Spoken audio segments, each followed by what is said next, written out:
She's grown, she's bold, she's speaking her mind. A little dose of truth with a whole lot of shine. Hot topics, real life, no stressing. You tapped in now, it's a dose of precious. Real talk, good vibes, and Jim's authentic. Welcome to A Dose of Precious. I hope you guys enjoyed the vocals. Of course, the star of the show, my flowers. Aren't they beautiful?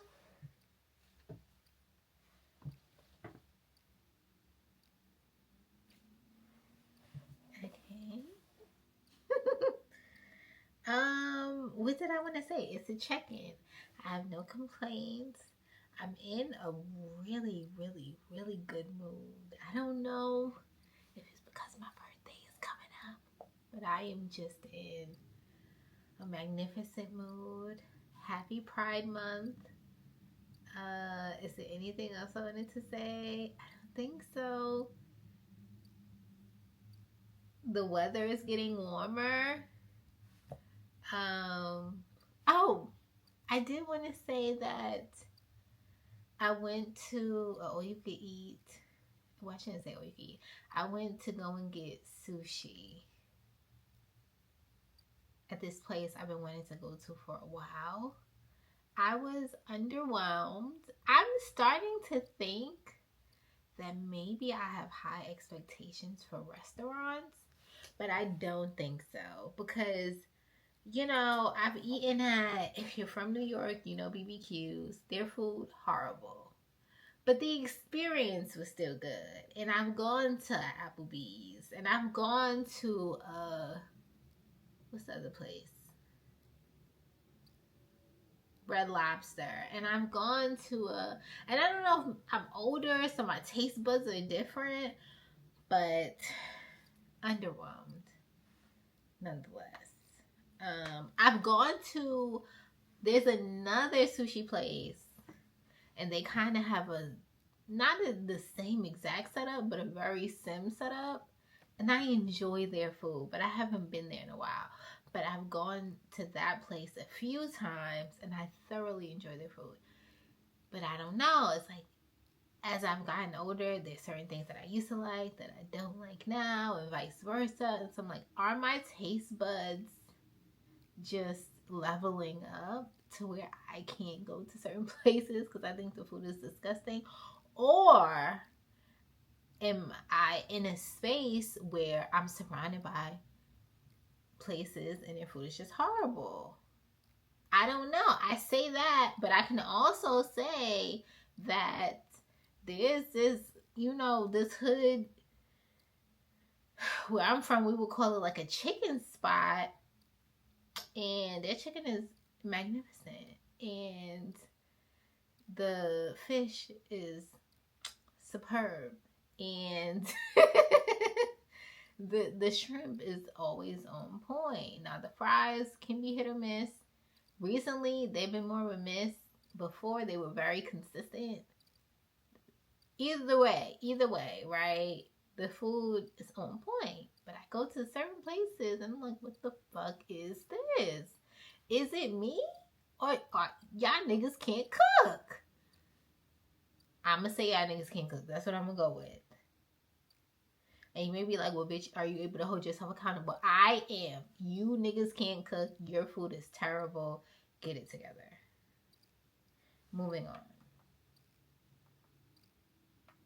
I'm thinking about other times where I've lied and said the food was better than what it was. And I'm just like, y'all got to do better. Do better. Do better. Especially since y'all want to charge people prices that I know for a fact the food does not cost. But anyway, moving on. So now we are going to move on to viral talk. Viral talk. So of course, naturally, the first thing that we're going to be talking about is the Diddy case. We know that there has been so many witnesses already, and we have plenty more to come. I think we're only at about week 2, and it is a projection that this case or this trial is going to last at least 6 weeks. So we still have a ways to go. I will say that this case has been a lot. There's a lot of essay. It's a lot of abuse. And, you know, I don't want to just use words, but I will say that I can get too emotionally involved sometimes into things like movies or trials and stuff. And so it's just certain things that I try to shield myself away from. But I already started reporting, giving you guys updates on this case. And so I want to stay consistent. And so let's jump right in. And so we can get started with Dante Nash, who worked as a stylist. And what I realized is that a lot of people that end up working for celebrities have a really easy, it seems like, segue into being their friends. I don't know if it's because they wouldn't naturally be able to like be around like an average person, or I don't know what that is, but it seems like that's just so common. Anyway, Dante basically confirmed that all of Cassie's looks had to be approved by Diddy. He also confirmed that he did introduce Cassie to Michael B. Jordan, stating that they were both attractive people, so why not? And he also confirmed that Cassie did, in fact, break up with Diddy after discovering that he had a relationship with Gina. Gina is someone else who he also dated, who was also in the public. I remember when Gina and Young Miami had this big Twitter thing. I'm not a huge Twitter person, but every time something goes like viral on Twitter, I feel like everybody hears about it. And so I did hear about Young Miami and Gina going back and forth, and both of them saying some things that I won't repeat. And so I also want to note that Cassie did break up with Diddy several times, but even though she attempted to break up with him and she was able to break contact with him in certain instances, she was never able to fully remove herself from his grasp because of the power and the control that he had over her. So Mia is a alias for one of Diddy's former assistants. Mia also confirmed what the other assistants have said in the past, basically just saying that the work conditions were hostile, that they had them working in very intense environments and they did not get many breaks, and if they did have to take off, they were like punished for taking off, and so they were kind of expected to work full time. The pay was low. All of the things that the other assistants have said that has been very consistent throughout this entire thing, that Diddy does not like to pay people.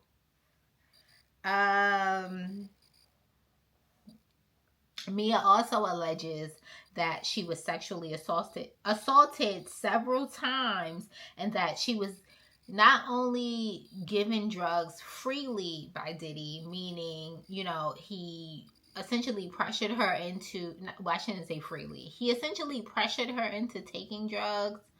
At one point, they were like playing this game and they were trying to figure out which substances were on the table, and Diddy encouraged her to try and figure out what it was. There was another instance where he, told everyone else to get out of the room. He had her take a shot, and she instantly became, disoriented. She woke up the next morning and to him being on top of her.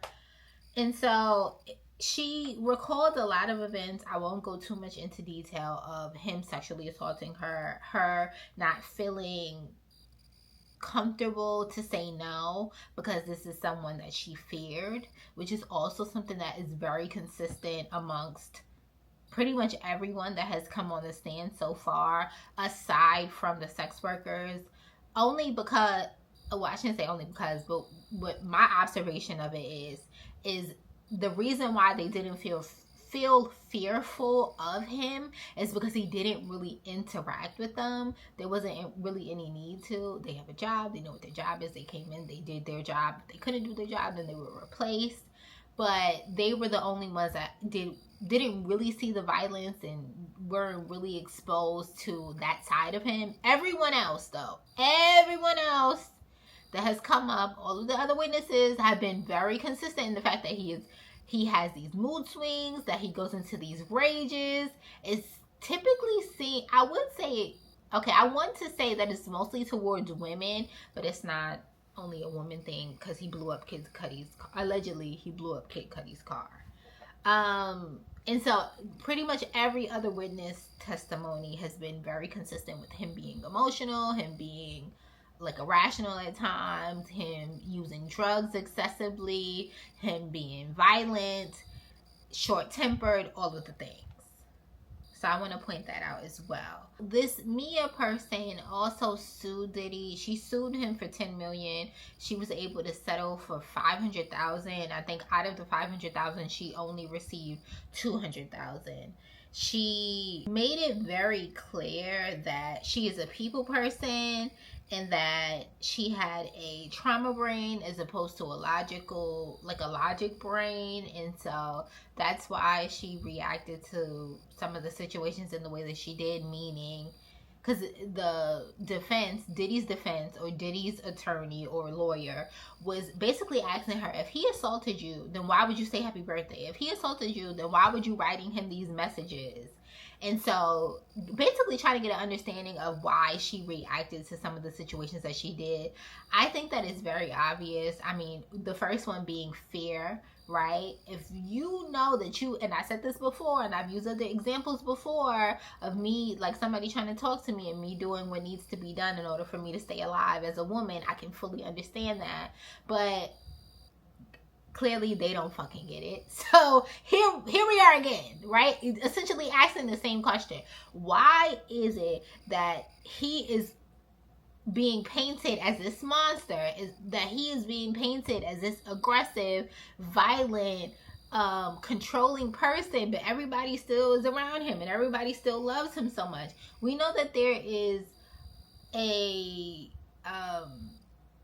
part of the brain that does what needs to be done in order for survival, right? And so your mind will play tricks on you in order to make you do what needs to be done in order to live. What do I mean by that? It's the example that I used before. Somebody's trying to talk to me, they're threatening me because I don't want to talk to them. Eventually, what do I learn based off of those events? I learn to do what needs to be done in order for me to keep myself safe, which is entertain that person for that time being. Once I am safe, then I can do whatever needs to be done at that point. But in that moment, I'm doing what needs to be done in order to keep me safe. I think that's fair to say, right? Clearly we don't get it. Why would she post happy birthday on his birthday? Well, according to her, it's because Diddy was threatening her, saying, bitch, if you don't post on my fucking birthday and make it seem like everything is okay, you know, I'm gonna fuck you up, essentially. That, I mean, what else is there to be said? He may not say that verbatim, but essentially what he's saying is, if you don't go along with this persona that I'm trying to put out into the world, if you don't uplift or uphold that persona, then I have a problem with you. Now you're gonna be the enemy. What does one do naturally after they didn't see him beat up people, or seeing what his power does, or seeing what his control does, right? Naturally you go, I'm gonna fall in line. So I get, of course, the defense should ask that, but at the same time, it's like, girl, I see you for who you are. It's like too late. He looks like a monster. He looks like a controlling monster. To be fair, I am one of the ones that automatically go with the victim side. If something comes out and it's different, I'll say what needs to be said, but I automatically go to the victim side. Aside from the fact that we've seen him, beat Cassie's ass. We've seen several people confirm that he beat Cassie's ass all the time. We've seen that you know, the other little weird shit that he did, setting up his friend and having the friend go down and then not paying the friend money and then trying to be the friend again, and all the stories about people coming out saying that he stole people's money, and all of these other stories of these lawsuits that came out and people saying that he raped them. I mean, you know, whatever. Whatever. Anyway, something else that I also wanted to point out that Mia specifically said, when he was happy, I was safe. And she basically said that she ended up seeking validation from him. She wanted him to be happy, and if she felt like he was happy, then she felt like a good thing had happened. And that was also something that Cassie said. Cassie said that she wanted to make him happy. She did the freak offs because she wanted to see him happy. She loved him, and this made him happy, and so that is why she participated. I think that's something that stands out a lot. But it seemed like this is a pattern. He was able to mind fuck these people enough to think that you need to make sure that everything that you're doing is a direct correlation to my happiness. That's scary. That's really scary. I mean, on a day-to-day, people are constantly doing things that don't make them happy. The average person does a bunch of things that make them happy. That doesn't make them happy. And to think that you have that on, like, the average person's life on top of the fact that now they're supposed to be putting you above everybody. This average regular person above everybody. Average meaning this person is not a god. He's just a person. Very sick. Very, very sick. And then moving on to Eddie Garcia, who was a security guard. He was subpoenaed to come and give his testimony. He alleged that Diddy ended up paying him $50,000 in order for him to sign an NDA and give him the tape that we all ended up seeing that TMZ released.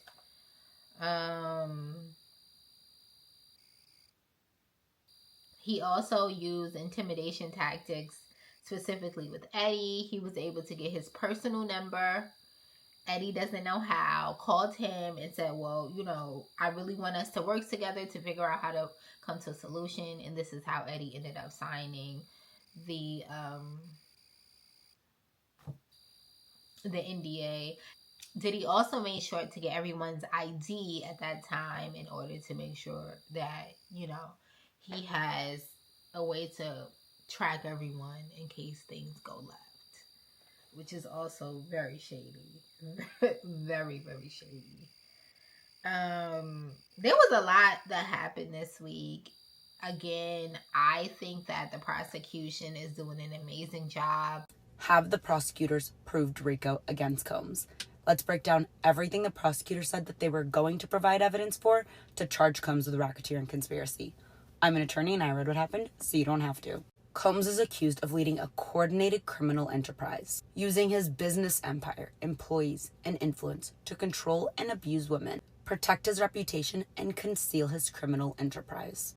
The feds are calling it Combs' enterprise. This wasn't Combs just acting alone. His security team, assistants, household staff, and execs allegedly worked together to recruit women under false pretenses, transport them across state lines, drug them, and coerce them into physical acts, sometimes with male workers. Here's what the feds say members of Combs' enterprise committed or attempted to commit: trafficking, forced labor, kidnapping, substance distribution, bribery of witnesses, obstruction of justice, and others. These weren't one-time acts. They formed a pattern of criminal behavior over years, which is key in proving racketeering under federal law. So how did it allegedly work? Diddy allegedly controlled victims using a mix of power, fear, and manipulation. He gave or withheld career opportunities. He supplies substances to keep them compliant, threatened to cut off financial support, and used private footage of victims to blackmail them into silence. The prosecutors allege that some women were even forced to stay hidden to recover from these beatings, and that his employees helped cover it up. Combs allegedly assaulted women, choking, kicking, dragging, and when hotel staff tried to intervene, he bribed them to stay silent.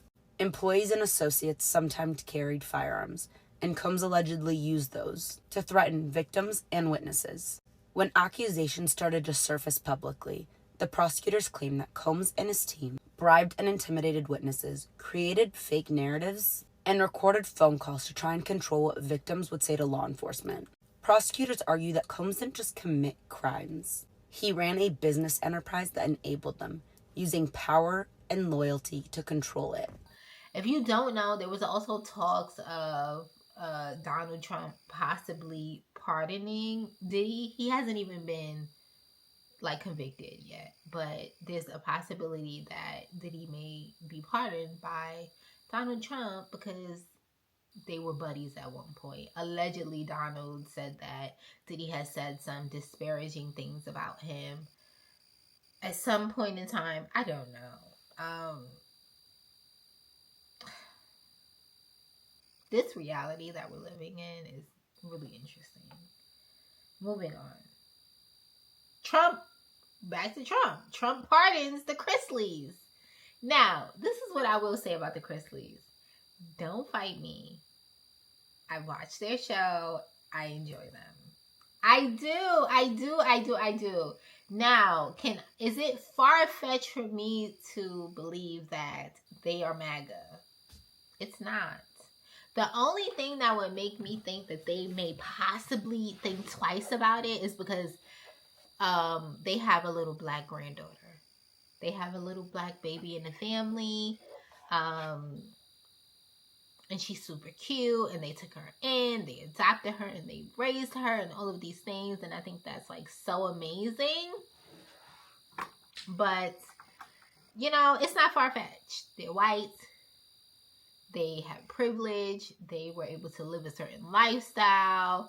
When you get wrapped up in all of that, I can see that. What I will say is the dad did come out and say a lot of encouraging things about the system and understanding his privilege and how he was positively affected by how others were negatively affected and how he, benefited from being white and having money and all of these things. And so I'm happy that he was able to come out and be a voice for those who are in jail, who may very well be innocent, who are not being treated fairly. And I love that aspect of things.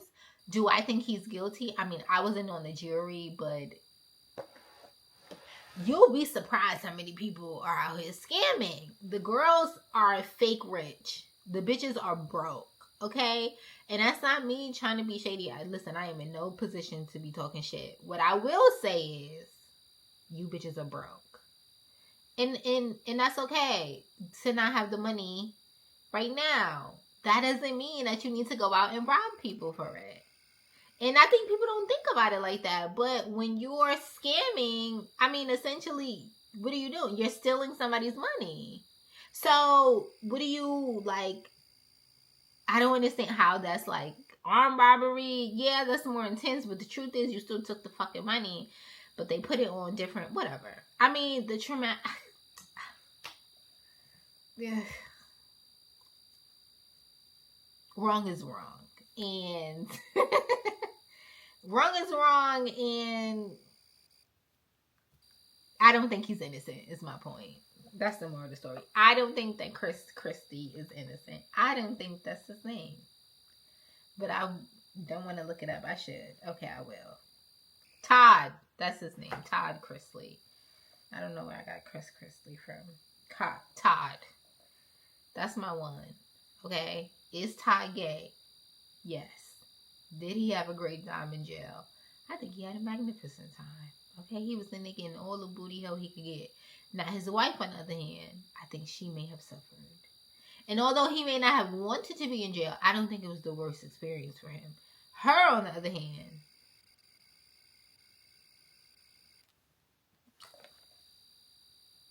I would have been like, baby, why can't one of us go there? You take one for the team. You going in there with your people.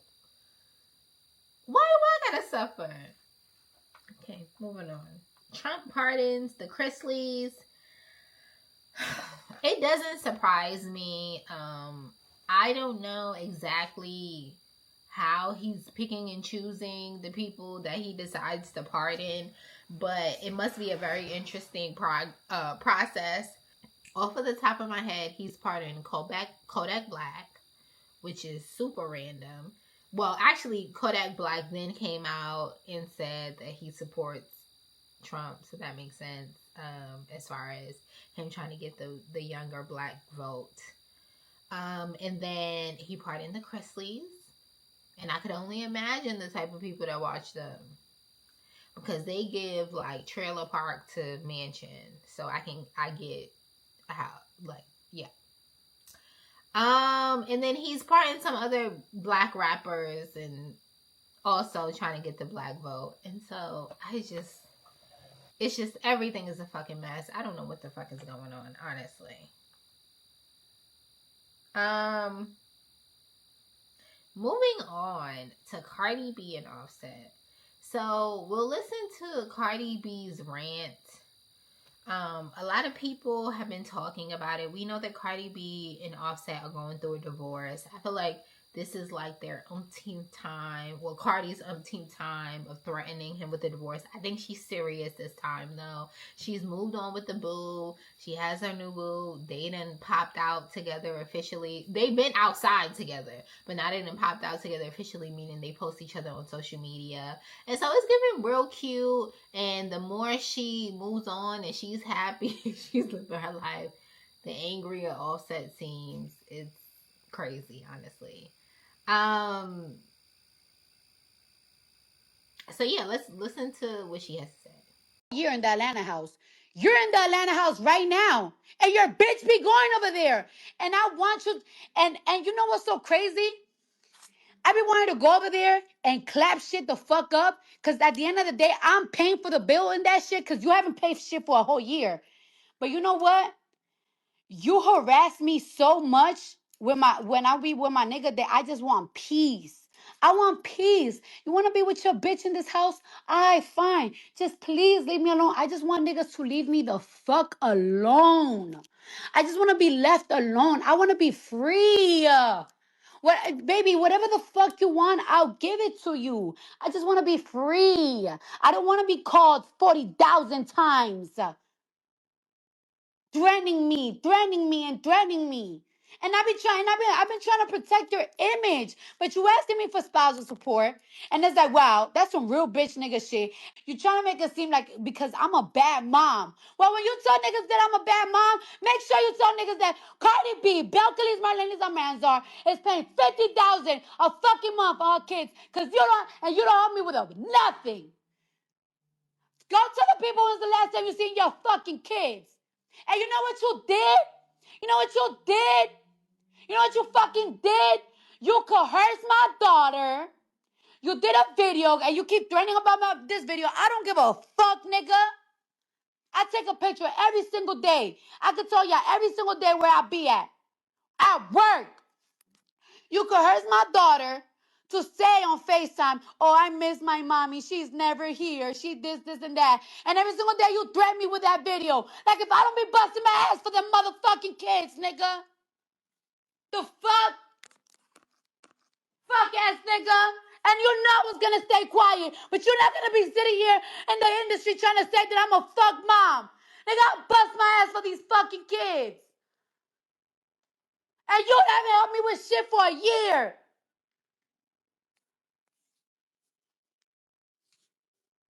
You need help. You need to go to fucking, I don't know where you need that. You need some help. I've been giving you grace because I know you're not mentally well. I've been giving you some grace because I know you're not mentally well. But enough, motherfucker.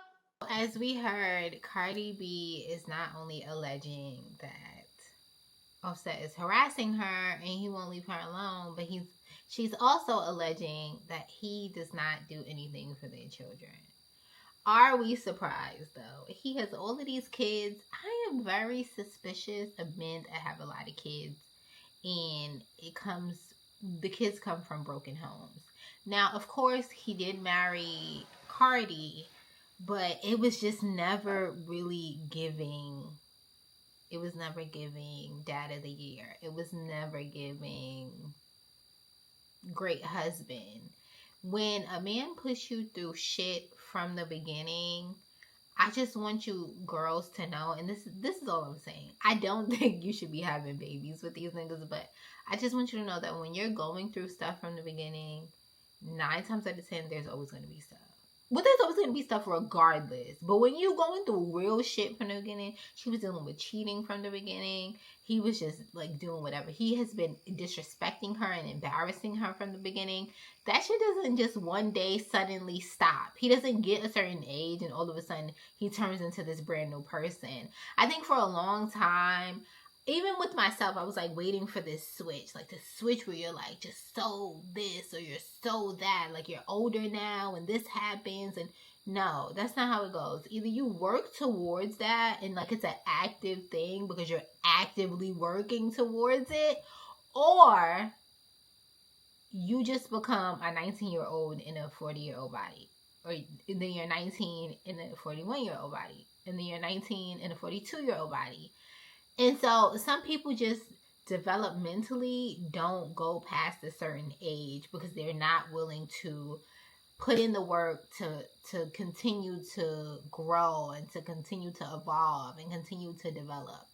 And it's giving that Offset, or what's his name? Is it? Oh, yeah, Offset is stuck in this certain mind frame, and it's like, babe, you were a husband, and so as a husband you were supposed to be a different person. You weren't supposed to be the same guy that you were when you were, you know, a teenager and single, or when you were a young adult and single. You're a husband now, and so things are different.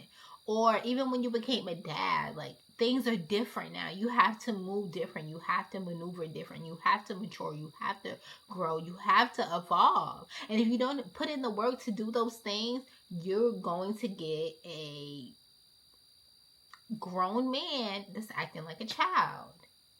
Now, granted, both Cardi and both Offset, in my opinion, still are relatively young. Siri, how old is Offset?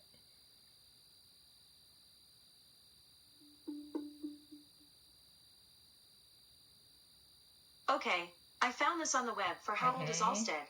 Check it out. How old is Cardi B?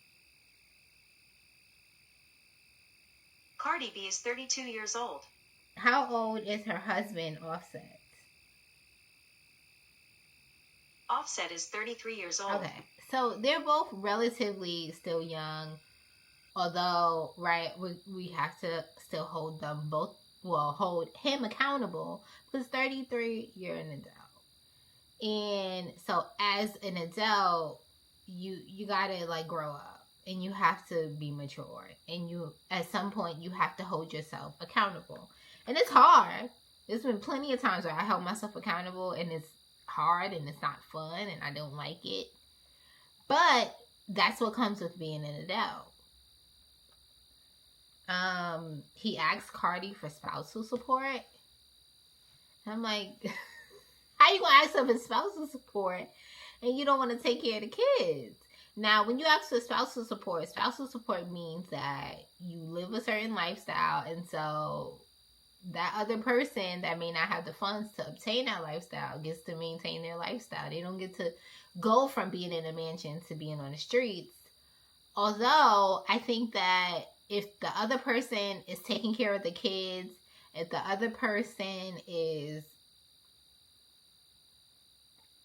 the only one that's like essentially putting in the hard work in order to maintain the lifestyle, I mean, what the fuck do you really get? The truth is, she has tried to help his career several times. Aside from in the very, very beginning, where we kind of sort of didn't even know about him. I mean, how has she really benefited from him except from making her look stupid? Because honestly, she quickly surpassed the Migos. She quickly surpassed them by herself. And so you weren't, I mean, honestly and truly really beneficial. You may have motivated her. I remember at one point her saying something to the effect of she's seen the type of money that you guys were making, and she was like, I want to make this type of money. But we didn't know about you at that point, so you weren't technically benefiting her career in that type of way. And she surpassed you so fast that I'm sure that came really quickly. And the money is even better because she didn't have to split it 3 ways. Because 100,000 going to one person as opposed to 100,000 going to 3 people is a completely different number. And we know that that's even, let's say, before or after taxes. Either way, you split it 3 ways as opposed to it going one way. It's not the same type of money. So, get yourself together. He's not. This is going to be an ongoing battle. I said before, we don't want to hear about y'all business no more. Cardi B, stop coming to the internet. We understand you're frustrated, but we don't want to hear about it no more. She don't give a fuck. So, I guess we'll see. We'll wait until the next update. Now we can move on to doodle garbage. So, if you haven't heard, now you know. This one is just for kicks and giggles. Because he's just... So DDG was at DreamCon. It was him, his brother, and some others, miscellaneous, I guess the people that record them. And someone called him doodle garbage. According to DDG, this person followed him around the event and was basically antagonizing them the whole time. And DDG was like, told his brother, go shut him up. And so they went and they beat the boy up. Apparently now the boy has come out and said that he is actually going to press charges so that, he can be financially compensated for his pain and distress, because I think his brother pushed him and maybe his brother punched him or something like that. I don't know. Well, the brother did push him and punch him. I don't know why I'm saying I think. I saw the video. And this is what I have to say. I think when you get a certain level of clout, when you get a certain level of clout, you become essentially a target. And people want to provoke you. They may want to provoke you for a moment just so that they can get 15 minutes of fame. They may want to provoke you in order to be able to sue you. Or they may just want to provoke you just to say that they did it, right? And they got some type of reaction out of you. I think you as a person have to be at some point has to be one, I need security. I think a lot of the times they underestimate how crazy people and fans could be. A lot of the times we hear, oh, why does so-and-so have security? Why does so-and-so? Because these people are crazy. That's why.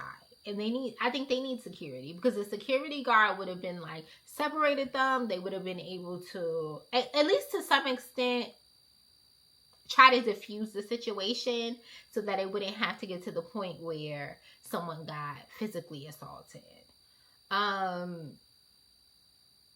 But I think security is important. I also think that there has to be there has to be a level of emotional intelligence there to be I know what this person is trying to do. I know that they're trying to provoke me, and I'm not going to feed into it. We know that, especially based off of everything else that DDG has going on, that he doesn't really seem to be the type of person that has a lot of emotional intelligence. He doesn't really seem to be the type of person that can control himself in certain situations. And maybe he did genuinely try his best to be I'm going to ignore this guy. I'm going to ignore this guy. Maybe it did get to the point where it's that's enough. I'm human too, and so I get it. And I'm not perfect, and so I get it. I also think that you also have to have that thing in the back of your head that says,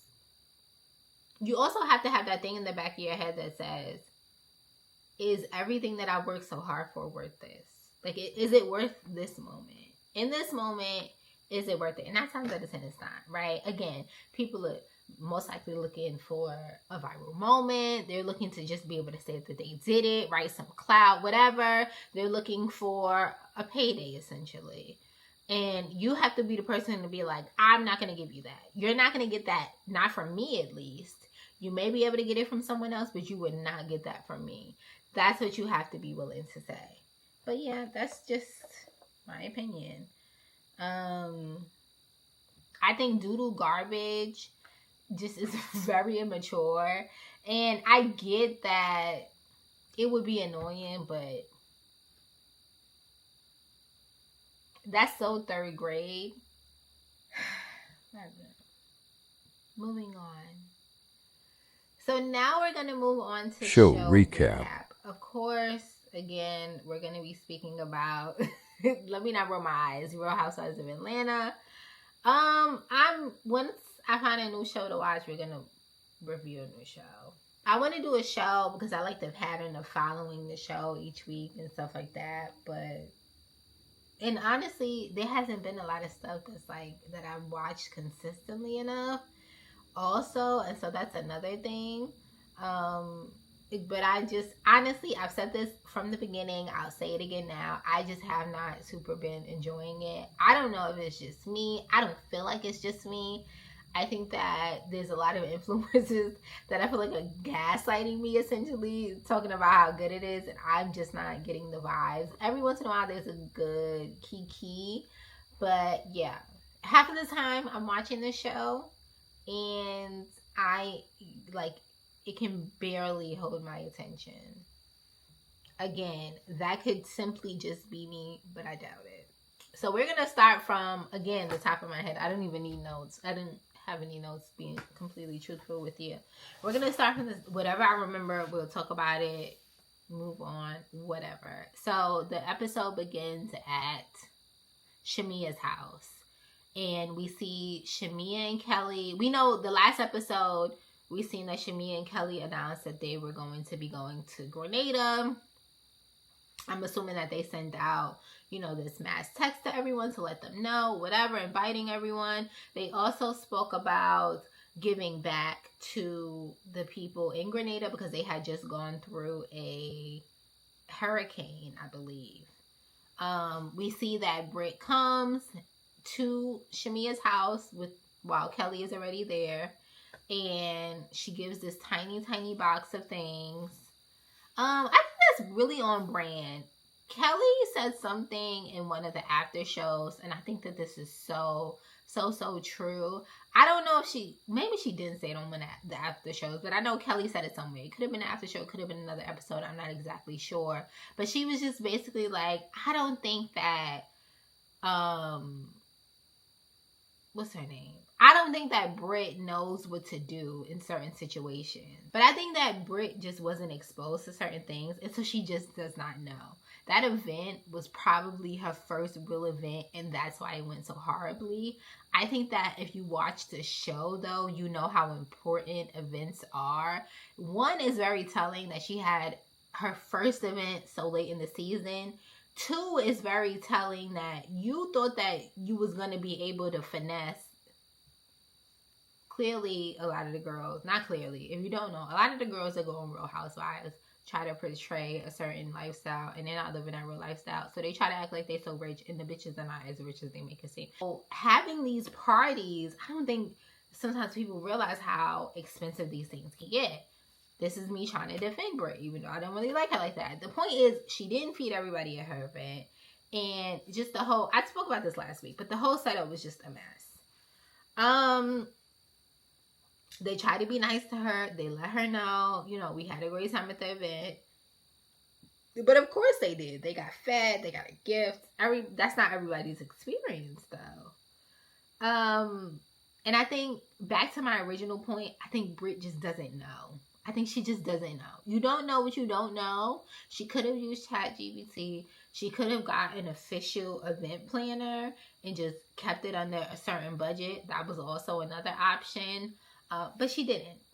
And so she asked the girls how her event went. I think they were nice to her. They said it went good. But it looked horrible from the TV screen. Another thing is, allegedly, they didn't pay the event place. The streets are saying that they did not pay for the event place that the party took place in. We could talk about how it was Angela's wedding. It was her 8th year anniversary. I remember because she kept saying, me and Charles were married for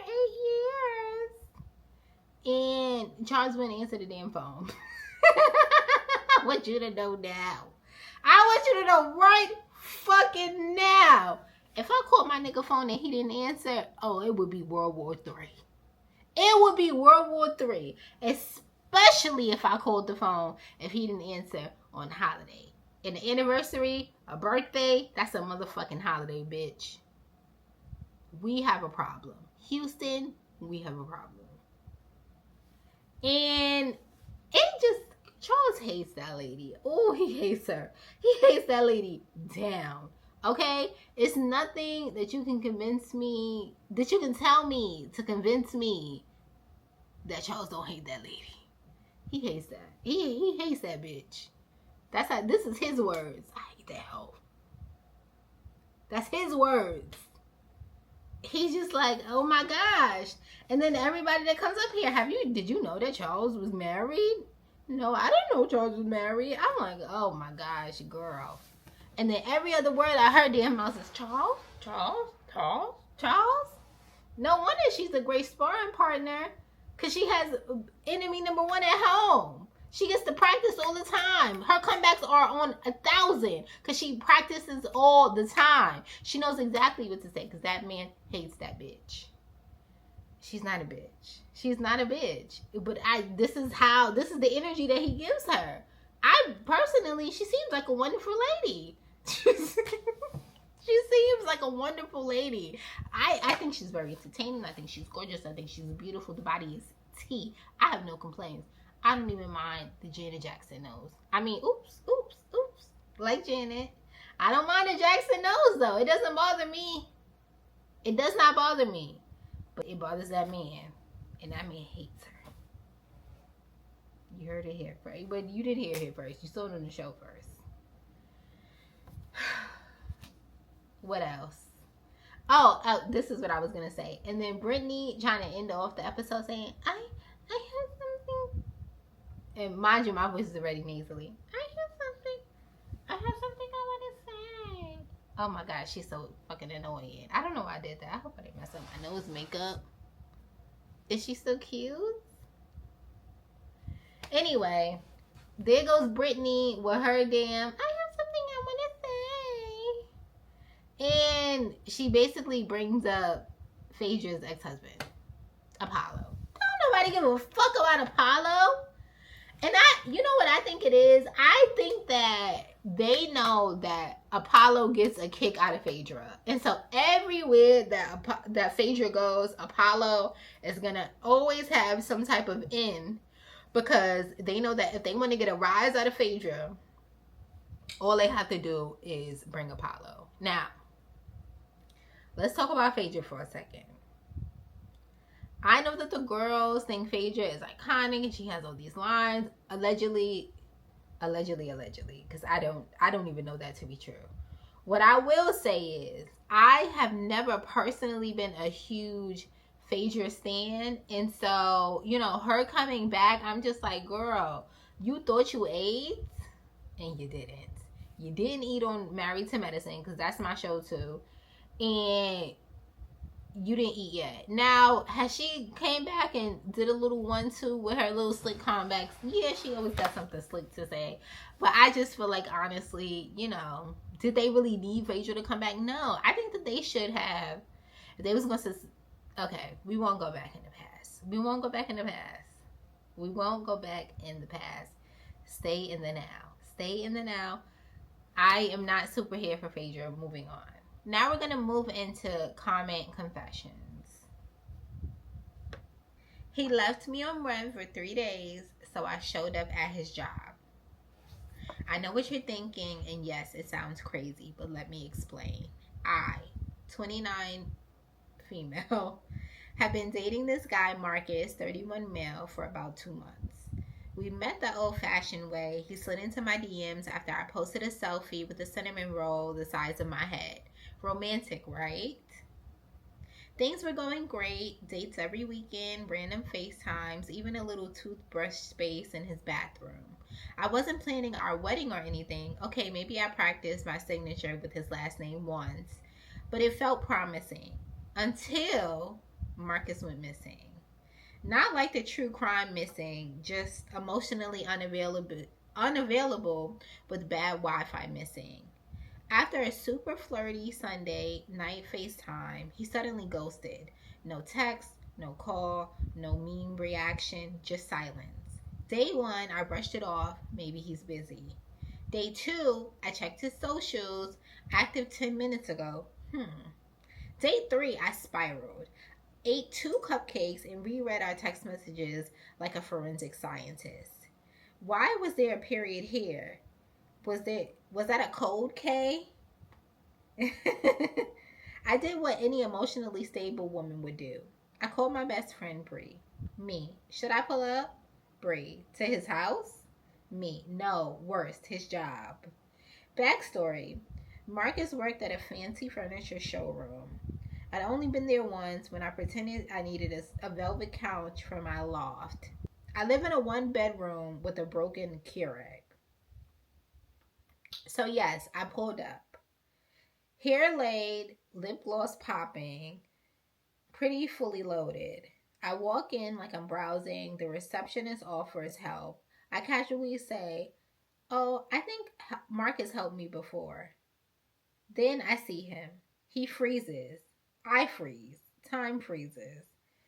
And then, get this, he smiles like nothing happened. Marcus, "Oh, hey, I was just about to text you." Me, 3 days later, were we going to say happy belated Monday? He laughs. I don't.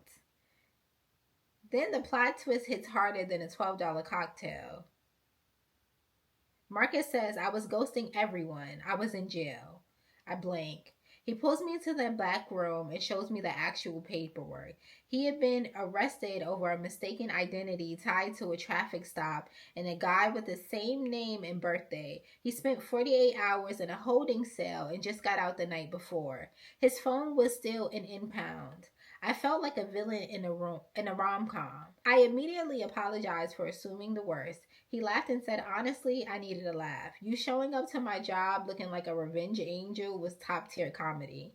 We ended up grabbing tacos that night. He told me the whole jail story, including how he cried when they made him take off his Nike hoodie. I forgave him, and now we're 5 months in, still going strong. Sometimes it takes a little drama to find the real one.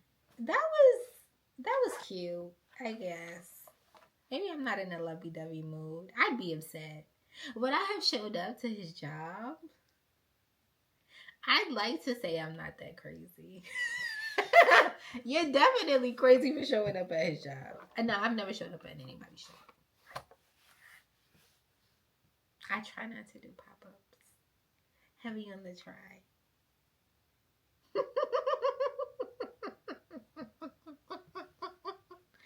I'm not toxic. I hope that you guys enjoyed this video. Don't forget to like, comment, subscribe, and share. Definitely make sure to go and listen to this podcast on all platforms where you can stream a podcast. That's Apple Podcasts, Spotify, all of the things. And I can't wait to see you guys next week. You tapped in now, it's a dose of precious. It's a dose of precious. It's a dose